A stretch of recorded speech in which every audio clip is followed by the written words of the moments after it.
Hi everyone, how you doing? Can you hear me okay? Good. If the ambient noise gets a bit much, you're welcome to use the headphones so you don't miss any knowledge bombs. It's an early start, so good to see you. Thanks for coming along. Just for my knowledge, could I have a show of hands if you are kind of partner, agency? Hands up. Right. Merchants? Okay, technology companies? Cool, good mix. So yeah, thanks a lot for coming along. My name's Karl Stone. I'm the regional VP for Voyado. I'll talk about us a bit more later on. Today is about omni-channel loyalty. It's quite a broad term, so I wanted to be a little bit more specific and talk about how we build a strategy around omni-channel loyalty. What's important to make it a successful project, and then actually the mechanisms, so the toolbox of how you actually implement that and make it work. I think loyalty is a really hot topic in retail at the moment, with increasing cost of acquisition, pressure on finances everywhere. Getting customers to repeat purchase is really important. So really looking at what loyalty looks like for any given brand or retailer is a really important step to make sure they can ensure profitability and kind of long-term stability. So the payoffs, hopefully we all know about, but some important points. So it is to balance out that cost of acquisition. So increasing costs, like Facebook, Google, they're under financial pressure. They don't have many levers to make more money. So one of the main things they do is just slowly amp up that cost. And then your competition is competing on those same channels. That in turn drives the price up. So it's a bit of a vicious cycle. And that's not changing. So the less we can rely on those, the better. With more competition, being a brand and being someone that your customers can affiliate themselves with is really important. So building brand advocacy and having more customer referrals. Those referrals from a customer are very cheap comparatively, and drive really good engagement. The last one that's often missed, though, is that we get better at selling to people we know. A loyalty program means that you get much more kind of logged in, registered purchases. So anonymous checkouts really go down, and if you've got stores and you're identifying people at stores, then linking those two customers together, your online customer and your online customer, because they're often one person, is a real bonus, and it means you get better at selling to that audience. So you as an organization become more effective. So ideally, what we really want to achieve is more customers shopping more often, and also using less discount. With the financial pressures that we're all under, relying on discount for repeat purchase, is a little bit of a tricky decision to make. So if we can get more customers more often and using less discount as our mechanism, then that's the ideal world. So at Voyado, we do this for a lot of very cool brands, and in fact, we really only work with cool brands because that's a big part of how we get the loyalty to really work. We're a Swedish company. We've been around in our present form for about 11 years, and we've been in the UK for about 18 months, kind of actively selling for the last year. So we work with brands like Jigsaw, Belstaff, Luca Faloni, locally, as well as a load across the Nordics. Our platform is a CXP, and in the world of e-commerce, there's a million acronyms for anything. So what that actually means is we have a marketing automation platform with loyalty baked right into it. That integrates with POS systems. We also have a on-site search and product recommendations tool. So we help through the acquisition phase of the customer life cycle by creating lookalike audiences so that you can be more efficient, more effective, going and finding customers that should be yours, new customers that should be yours. Through the conversion stage, we can help online through marketing automation, through increasing conversion with effective product search, product recommendations. And then we also help in store because we'll integrate with a POS system.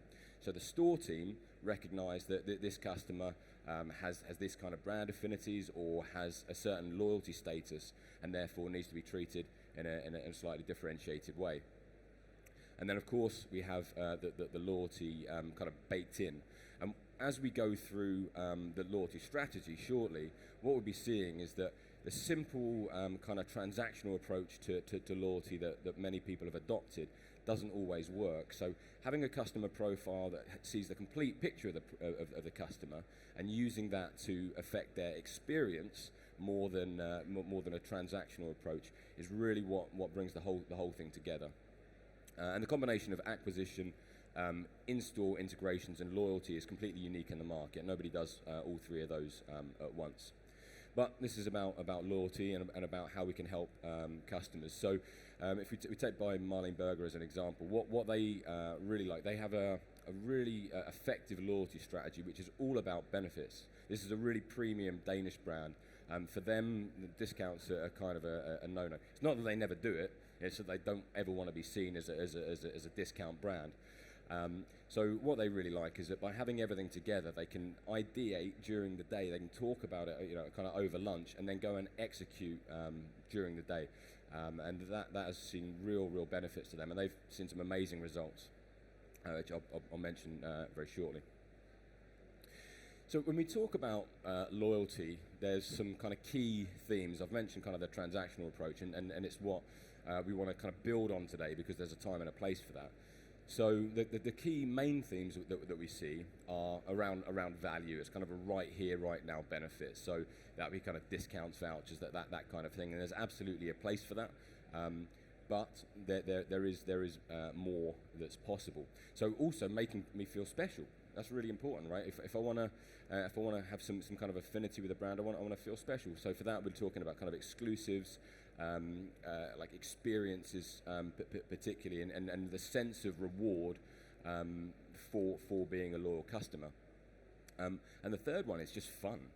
Like we're all busy, hectic lives, and if we can enjoy a shopping experience, if we can enjoy working with a brand, that's a real bonus.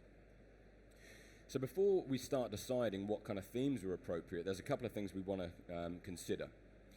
So there is a spectrum of value and what value means to the customers, from a real kind of financial budget type value up into the kind of brand association that someone like Chanel's got, where you want to work with them. There's a real kind of pull factor. And what we really like to do is have an honest conversation about where on that spectrum any brand sits before we start kind of investigating this project. Because if you're clear on that, and most brands have a very good idea about where they sit on that spectrum, then we know what's motivating our customers, because that's the most important thing is your kind of foundational block. So where do we start with that? So we really consider that first of all. Then, building on the strategy, what we want to do is make the loyalty program a part of the brand's identity. And that means we need to lean into the brand's current identity and build on it. So first of all, what's the goal and the purpose of it? We're in a world where there's a lot of buzz terms, and 12 years ago people are coming up to me and asking, we need to do something with our social strategy. And we'd say, okay, cool, what's the objective? They've heard social a lot, and they said, well, I want to implement a social strategy. It's like, okay, but what's the purpose of it? That's the starting point.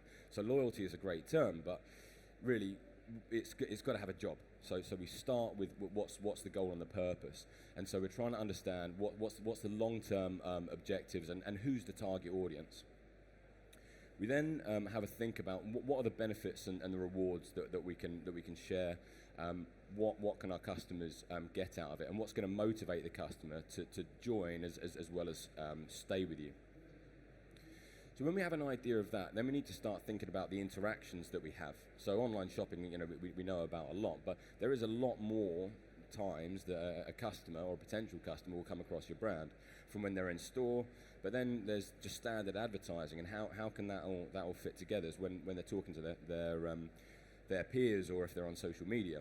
So we think about all of those possible customer interactions, map those, and think about where we can gain data, and also where can we improve the experience.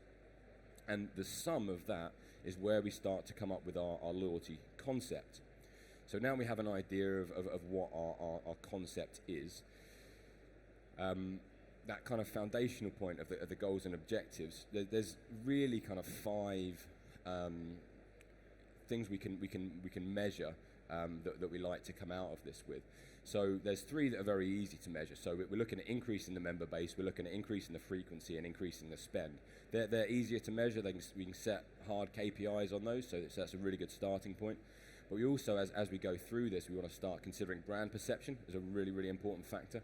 This is something we don't want to compromise, but we also want to aim to improve. And then data-led decision making.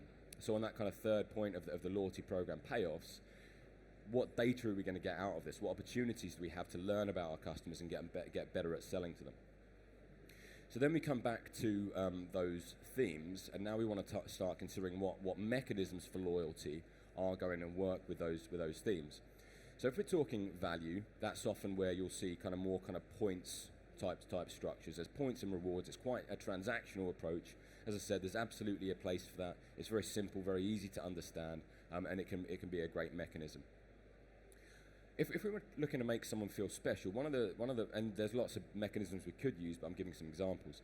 One of the mechanisms that works quite well is tiers. So then what you're doing is you're creating groups of customers that have access to exclusive experiences in some way. And so we'll start thinking about what kind of things we can give to customers at that level.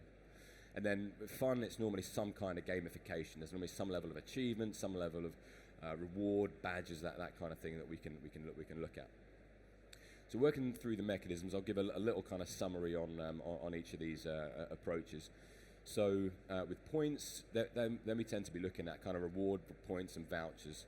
Can be quite a simple structure. The benefits are nice and easy to understand. Downside to it, of course, is that ultimately there's going to be some level of discount. And do you want to kind of jeopardize margin? Do you want to be seen as being a discount brand? Like I say, definitely a place for it, and can be a very good way of reactivating customers, but it's a consideration. What's really important if you have a mechanism like points and rewards is how you communicate it. So being very clear to display points, vouchers, display the vouchers, making sure that all the touch points that are available every time you're interacting with a customer, it's very clear how many points they've got, what their rewards are, how they can use their vouchers. That kind of like benefit statement when we're interacting with the customers is the thing that is likely to drive the behavior that we want. So next mechanism we were discussing was tiers. Thinking about a tier structure that can work really well. And there's a lot we can do here. So we want to think about a few factors. So how many levels do you want? For some people it might just be in or out. For some people you might have 3 different kind of platinum, silver, gold, or however you want to approach that. We want to think about how that relates to our current customer set. So something that can work really well is if you're using RFM modeling effectively in your business, you set out your RFM model, you look at your champions, and you say, right, a customer that looks like that's what our gold status members are going to be, and build it from there. So that can be quite an effective way to tell you of what that should look like, and then we're proactively driving people through those membership tiers into the RFM groups that we want to achieve. Again, the communication of a tiered mechanism is very, very important.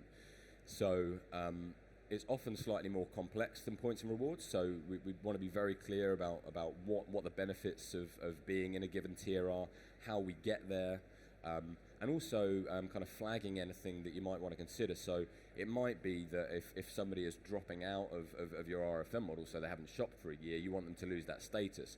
That's absolutely fine, but you really want to make sure that's flagged early, and you want to warn people, which can actually be part of your whole program. The warnings can be part of the drive for sales, that they'll lose that status. And then it's a motivator rather than, you just find out you've been dropped off, you don't have the access that you had before, and you're feeling a little bit bad towards the brand about it. So final mechanism, gamification. Again, there's a lot you can do with gamification. If it's done well, it can be very easy to understand. You want to make sure you've got attractive, relevant benefits, and really think about how the personality of your brand fits the gamification. If you're quite kind of a serious design-led brand, you're not going for massive emojis and that kind of thing. It's just finding that balance of like how we set those markers. But ultimately, you can do some smart stuff with gamification. It can be very good for your own progression of what a good customer looks like. And you can absolutely pair some of these mechanisms as well. So as an example, like the traditional kind of stamp card model, what you might do is set up kind of a series of achievements to move people along to help you to sell to them. So it might be that your first stamp is for signing up, right? So nice, easy one, you signed up. Then maybe it's share your phone number. Then maybe it's give a little bit more information or visit a store. Then making it your first purchase. And maybe a reward, or sorry, maybe doing a review or something like that. So on the one hand, we're moving people along in an interaction that we're trying to achieve, but on the other, we're making ourselves more able to sell to that person, because the more channels we can reach somebody on, if they've followed us on social, if they've given a phone number, given an email address, it's going to be easier to sell to that person. So it's a win-win both ways. And it might be that you kind of stack your tier system so that you have gamified levels to reach the next tier. There's a lot that you can do with it. So I said there's three mechanisms. Slightly alternative approach is to just be you. And if you really reflect on your brand values, if for some reason you have a kind of a core value to your business, you might want to explore that and consider something around that, and to kind of get the grey matter work. And to give a good example, so Nudie Jeans. Anyone familiar with Nudie Jeans? Hands up.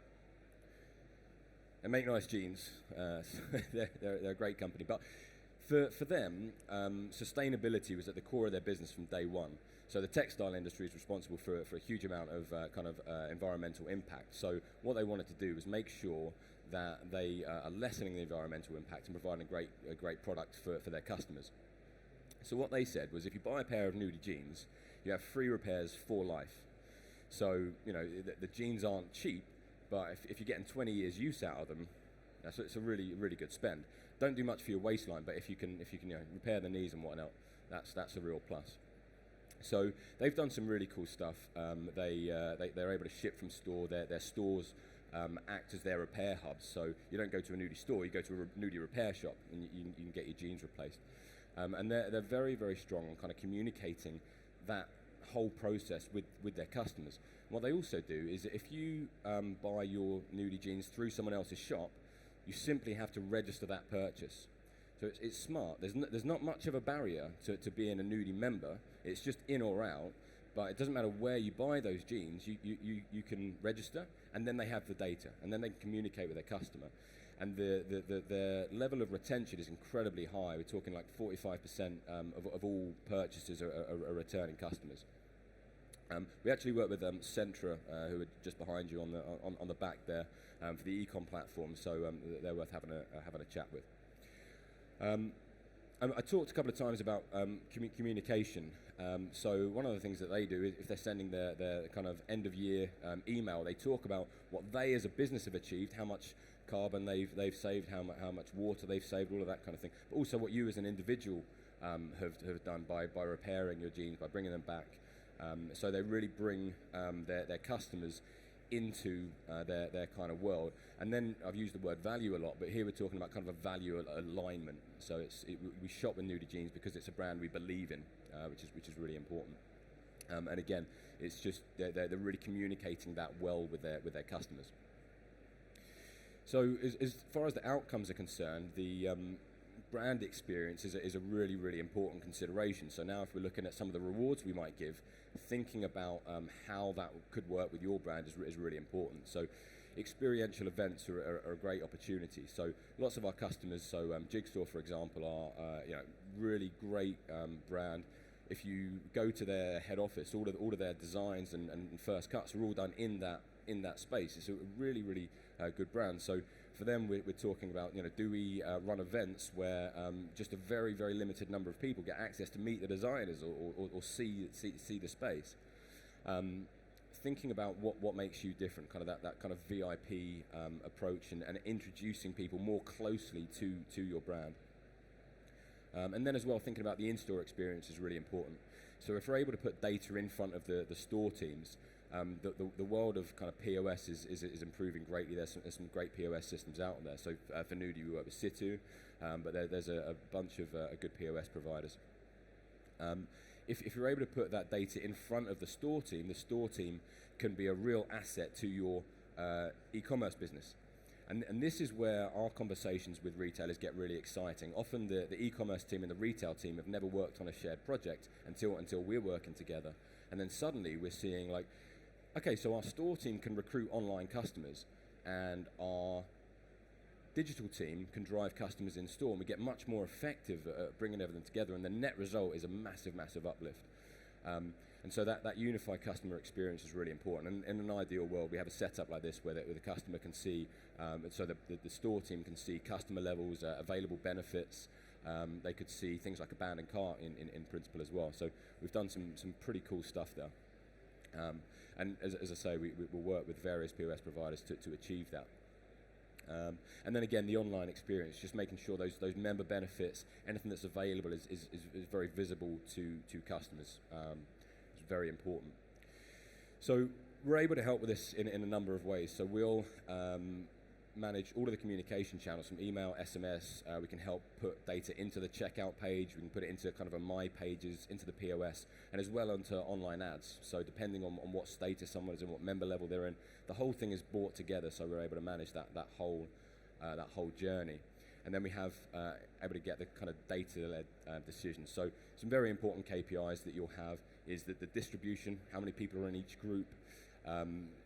Ultimately, the absolute guiding star for this is customer lifetime value. That's the number we really want to get when we first start talking, and that's the thing that we really want to drive up. So I'm going to skip ahead because I've taken longer than I expected. What the end point is that we build up a view of the customer where we understand all the demographic data that they share and we capture through sign up. We then start to observe their purchase behavior and how they interact so that we can then start to model out what the future behavior is or should be. So we use RFM, predicted churn date, looking at dates we need to action by so that we can provide relevant communication. And when we talk about relevance, the kind of pillars to relevance, so a content which we all know about, but timing is really important. Within a customer journey, timing is a really important part of relevance. But also things like price point. If we know how price sensitive different subsets of customers are, that can help us be very effective in who we target. Sometimes we'll get some pressure from above, we need to make some extra sales, but target the group that is price sensitive, give them what they need, and leave the others aside so you don't cannibalize your margin in that group and so that you don't damage the brand value with that group. And the results can be pretty staggering. So we've done a survey across all of our customers. In the first year, we're seeing a 27.9% increase in customer base average across our customers, and that's a rate change of 79.6%. So they're already growing. We kind of work with winners, but we accelerate that rate of growth significantly. Increase of purchase frequency of 14%, an average order value of 4.7%, which stacked together is massive. Huge impact. So thanks very much. I've run over slightly, so I'm going to have to wrap up fairly quickly. But if you want to carry on the conversation, we're in J10, which is just straight through that gap there and on the left. Love to have a chat with you if there's anything you'd like to know. Thanks very much.